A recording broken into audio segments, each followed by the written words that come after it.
এখন আমি একটা ভিডিও করব, সেটা হলো উনো কার্ড গেম কিন্ডার গার্ডেনের। এটা হচ্ছে 13 নাম্বার। 13 নাম্বারের দুইটা ভার্সন আছে মেক দ্য টাইমের। একটা হচ্ছে হোল নাম্বার আর একটা হচ্ছে 30, মানে হাফ এন আওয়ার নিয়ে কাউন্ট হবে। তো ফার্স্ট ভার্সনটা দেখাচ্ছি। ফার্স্ট ভার্সনে আপনার শিশুকে যেটা করবেন, দুইভাবে আপনি করাতে পারেন। সেটা হলো আপনি তাকে হোয়াইট বোর্ড মার্কার দিবেন আর সাথে তাকে একটা নাম্বার নিতে বলবেন। এখানে আমার এসেছে 9, তাকে বলবেন এখন সে 9টা ড্র করে দিবে। সেইভাবে 9 ড্র করে দিবে। এটা হচ্ছে একভাবে খেলা। আরেকভাবে খেলা করা যায়, সেটা দেখাচ্ছি।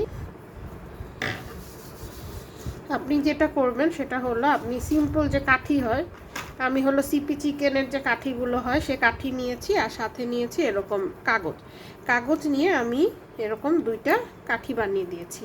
এখন ধরেন আবার আপনি আপনার শিশুকে বললেন কার্ড নাও, সে নিল 4। এখন আপনি বলবেন এই কাঠি দিয়ে 4 বানাও, তখন সে এই কাঠি দিয়ে এরকম 4 বানাবে।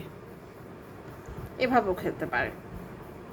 আরেকটা খেলা যেতে পারে রিভার্স ওয়েতে, সেটা হলো আপনি একটা টাইম লিখে দিবেন। যেমন আপনি লিখে দিলেন যে এখন এটা আমি একটা টাইম দেখাচ্ছি ঘড়িতে, তোমার এখন বলতে হবে এখানে কয়টা বাজে। তখন আপনার শিশু এখানে 2 লেখা যে কার্ডটা সেটা বসিয়ে বলবে এখন 2 o'clock বাজে। এটা হচ্ছে মেক দ্য টাইমের সেকেন্ড ভার্সন। সেখানে আপনি হাফ অ্যান আওয়ার শেখাতে পারছেন। আপনি আপনার শিশুকে যে কোনো একটা কার্ড নিতে বললেন, সে এরকম অন্য থেকে একটা কার্ড নিল।